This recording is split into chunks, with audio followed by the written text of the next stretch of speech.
रतनपुर गांव में एक गरीब किसान रामू अपनी बीवी सरला के साथ रहता था। सुबह के वक्त मिट्टी के छोटे से घर में चूल्हा जल रहा था, जिस पर लोहे की कढ़ाई में थोड़ी सी सब्जी पक रही थी। अचानक दरवाजा खटखटाने की आवाज आती है। अरे इतनी सुबह सुबह कौन इतने जोर जोर से दरवाजा पीट रहा है?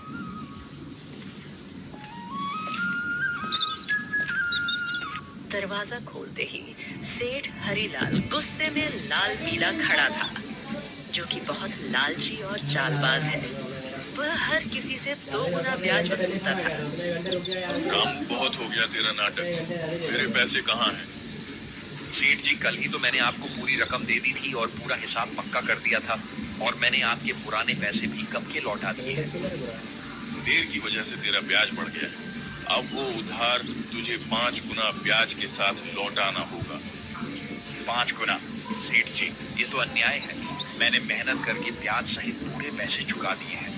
मैं गरीब आदमी इतना भारी ब्याज कैसे दे सकता हूँ?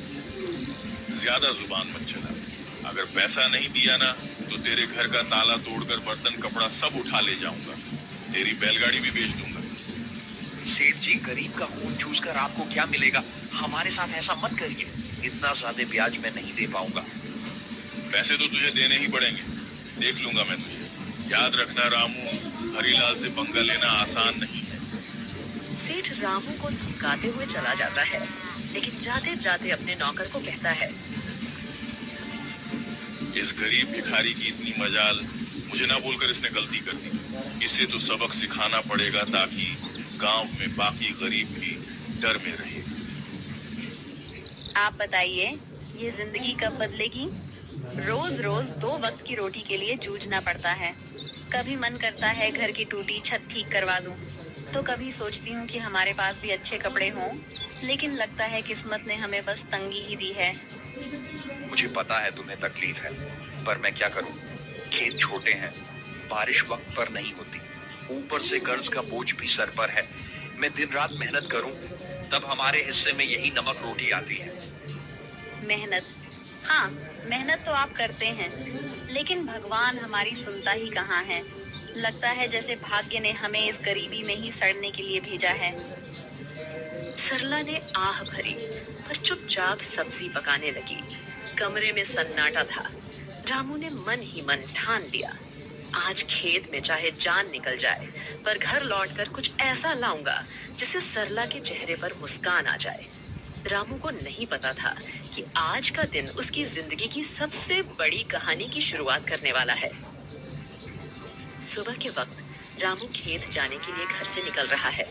सुबह की हल्की हल्की धूप खेतों पर पड़ रही थी। सरला के मन में आज कुछ हलचल सी चल रही थी। रामू रोज गांव के बीच से होकर जाने वाला रास्ता मंदिर के पास से गुजरता था। रामू रोज इसी रास्ते से जाता था, क्योंकि यही सबसे छोटा और आसान रास्ता था। मंदिर में उस वक्त बस पुजारी ही थे जो सफाई कर रहे थे। प्रणाम पंडित जी, कैसे हैं आप? तबीयत ठीक है ना आपकी? हाँ बेटा, सब अच्छा है। भगवान का आशीर्वाद तुझ पर हमेशा बना रहे। पुजारी से बात करके रामू अपने खेत की तरफ निकल जाता है। उसी शाम गांव का सबसे अमीर सेठ हरीलाल अपने नौकर के साथ बैठा था। वह बहुत लालची और चालाक था। उसके मन में एक खतरनाक योजना पनप रही थी। सेठ हरीलाल अपने बड़े से घर में खाट पर बैठा पान चबा रहा था। पास में उसका नौकर कालू खड़ा था। अरे कालू सुन, मंदिर के गहनों को देखकर मेरा जी ललचा गया है। कल रात मंदिर में जो सोने चांदी के गहने हैं ना, वो मेरे घर में होने चाहिए। गांव वाले मेरी इज्जत करते हैं, लेकिन पैसा और बढ़ाना है मुझे। सेठ जी, पर यह तो पाप का काम होगा। भगवान के घर से गहने चुराना अच्छा नहीं लगेगा। अरे मूर्ख, भगवान को क्या जरूरत है गहनों की? उनका क्या होगा इनसे? असली भगवान तो पैसा है, और पैसा इंसान के हाथ में अच्छा लगता है। पर गांव वाले अगर उनको पता चल गया तो? बस यही तो मजा है। चोरी हम करेंगे और इल्जाम किसी और पर लगेगा। पता है किस पर? उस गरीब रामू पर। आज उसकी और उसकी बीवी की जुबान बहुत ज्यादा ही चल रही थी। रामू, वो तो रोज मंदिर के पास से ही अपने खेत के लिए जाता है ना? हाँ, हम इसी बात का फायदा उठाएंगे। सबको लगेगा कि उसी ने चोरी की। गांव वाले पहले ही उसे तिरछी नजरों से देखते हैं।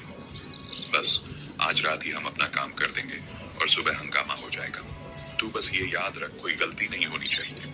आधी रात को हम मंदिर में घुसेंगे, गहने उठाएंगे और अपने गोदाम में छुपा देंगे। सुबह मैं खुद शोर मचाऊंगा और रामू का नाम लूंगा। कालू डरते डरते सिर हिलाता है और अपने सेठ की बात मान लेता है। समय था, गांव में हर तरफ सन्नाटा था। बस कहीं कहीं कुत्तों के भौंकने की आवाज आ रही थी। उस रात सेठ लालच में अंधा हो जाता है और इस घिनौनी साजिश को अंजाम देता है। अपने नौकर से मंदिर में चोरी करवाता है। पास ही अंधेरे में एक काली बिल्ली म्याऊं करके गुजर जाती है, जैसे वो इस पाप की गवाही दे रही हो।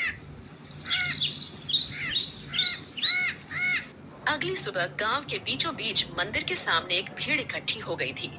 हर कोई जोर जोर से बातें कर रहा था। माहौल में घबराहट और गुस्से की गूंज थी।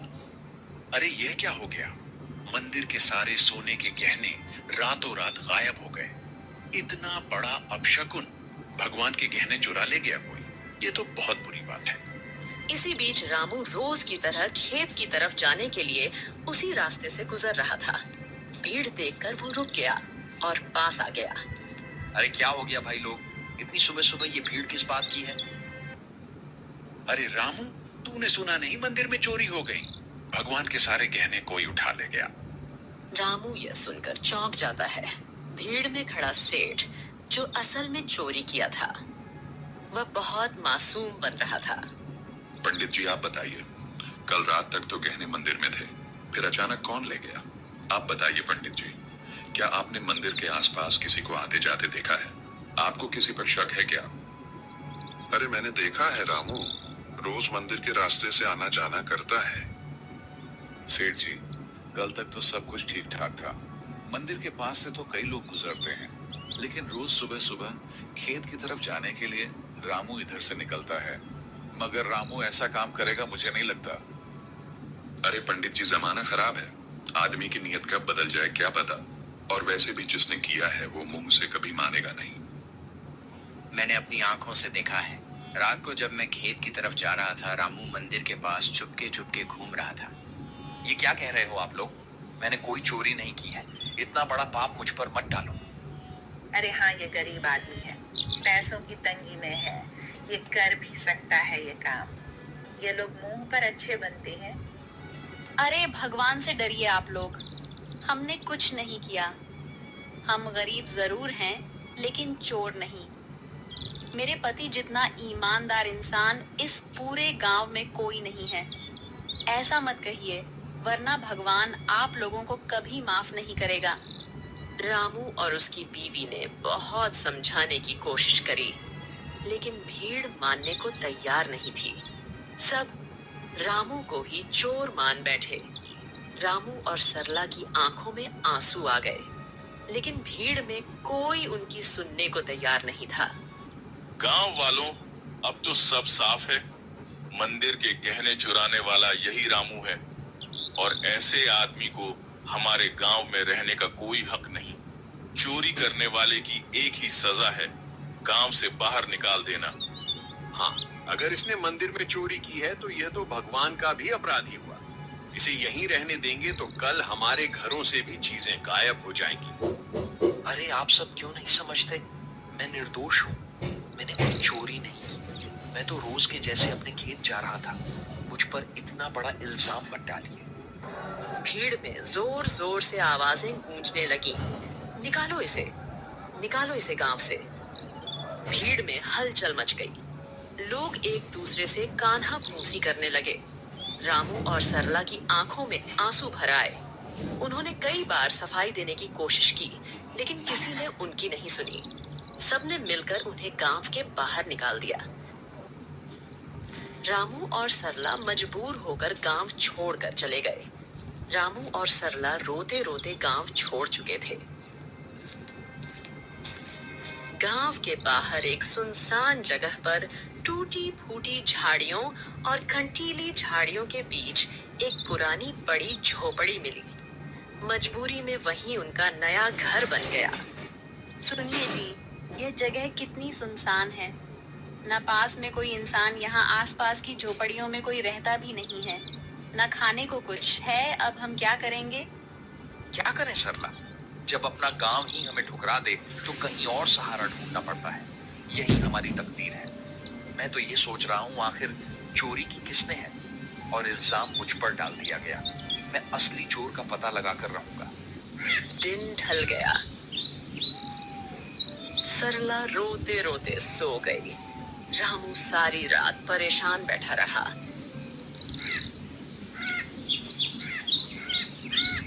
अगली सुबह जब रामू उठा तो उसने देखा कि सरला रो रो कर भूख से कमजोर हो गई है। सरला तुम यहीं रहो, मैं कुछ खाने के लिए लाता हूँ, फिर अपने खेत जाऊंगा दूसरे गांव से होते हुए। तुम दरवाजा अंदर से बंद करके आराम करो। इतना कहकर रामू जंगल की ओर चल गया।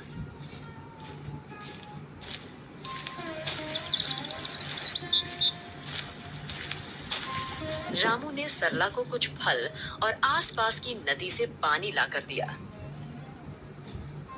रामू दूसरे गांव से होते हुए अपने खेत जाने के लिए निकल गया। अचानक घने जंगल में सामने से एक साधु बाबा प्रकट होते हैं। उनकी लंबी दाढ़ी और वस्त्र उन्हें अलग ही आभा दे रहे थे। रामू उनके पास गया। बेटा तू कौन है? तेरे चेहरे पर चिंता की रेखाएं साफ दिख रही हैं। बाबा, मैं इस गांव का ही रहने वाला हूँ, पर अब गांव वालों ने मुझे निकाल दिया है। सब लोग मुझ पर चोरी का झूठा इल्जाम लगा रहे हैं। मैंने कोई चोरी नहीं की। रामू रोते रोते साधु बाबा को पूरी कहानी बताता है। सेठ का कर्ज, गांव वालों का इल्जाम और मंदिर से चोरी की घटना। बेटा, तेरी आंखों में छल नहीं है। तू सच्चा और साफ दिल का इंसान है। तेरी पीड़ा मैं समझ सकता हूँ।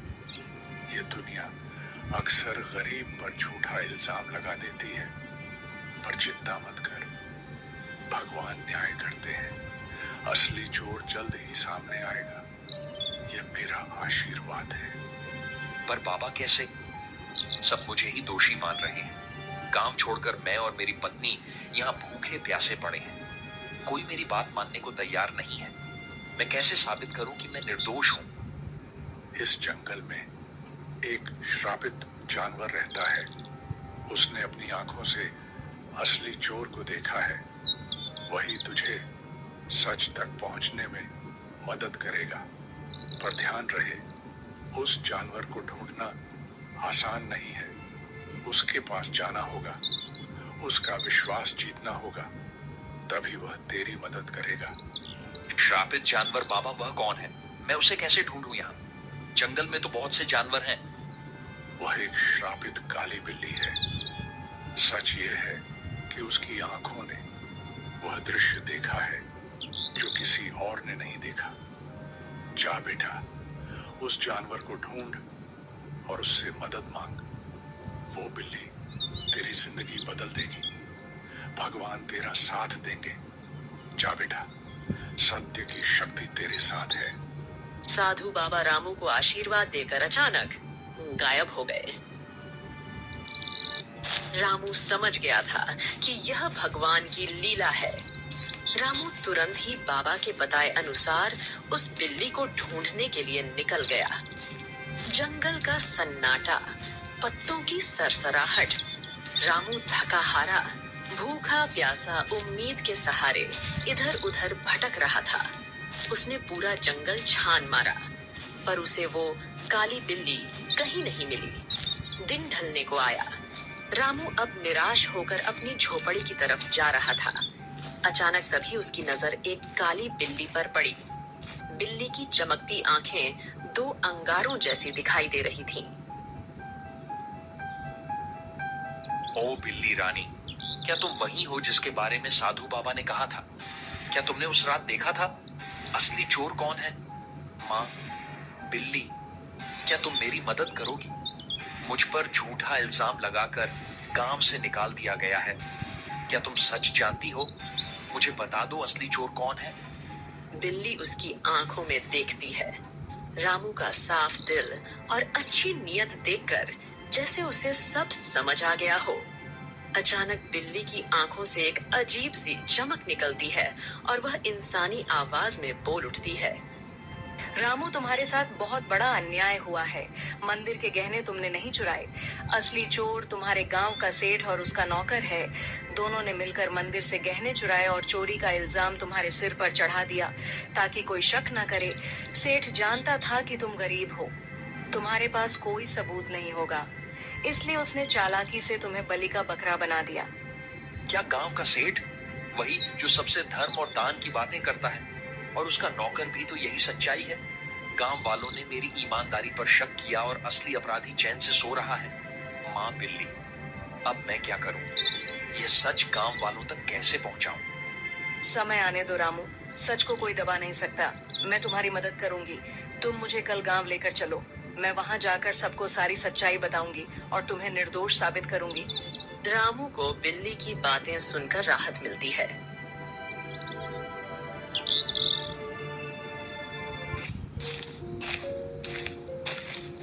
वह घर जाकर सरला को पूरी बात बताता है।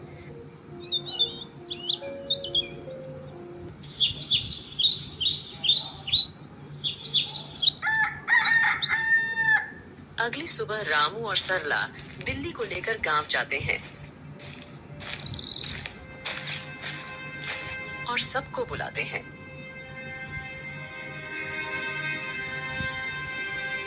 गांव वालों, आप सबने मुझे चोर बोलकर गांव से निकाल दिया था, पर असली चोर अभी भी गांव में ही बैठा है। आज मेरे पास एक गवाह है जो मुझे निर्दोष साबित करेगा। गांव वालों सुनो, असली चोर रामू नहीं है। मैंने अपनी आंखों से देखा है। मंदिर के गहने सेठ और उसके नौकर ने मिलकर चुराए हैं।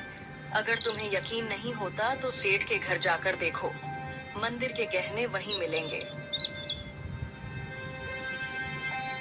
अरे, यह बिल्ली बोल कैसे रही है? चलो हम जाकर देखते हैं सेठ के घर गहने हैं या नहीं। वैसे भी सेठ ही हमें हमेशा धोखा देता रहा है। बिल्ली को बोलता देख सब चौंक जाते हैं और गांव के कुछ लोग सेठ के घर जाते हैं। उनको गहने सेठ के घर में मिल जाते हैं। अब पूरे गांव में बातें होने लगी। सेठ चोर है, सेठ चोर है। सब बोलने लगे। सेठ ने चालाकी से अपने नौकर को इशारा करा और सारा इल्जाम नौकर पर डाल दिया। अरे नहीं नहीं, मैं चोर नहीं हूँ। ये सब मेरे नौकर की करतूत है। उसने ही चोरी की है। मैं तो खुद हैरान हूँ। झूठ मत बोलिए सेठ जी, आप सबसे ब्याज में 4 गुना पैसे वसूलते हो, अब चोरी भी करवा रहे हो।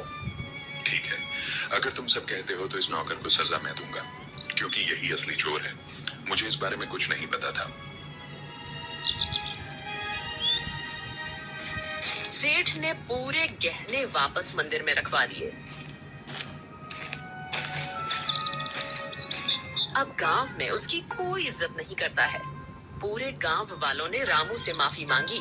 उन्हें अपनी गलती का एहसास हो गया। सबने पूरे आदर सम्मान के साथ रामू और सरला को गांव वापस बुलाया।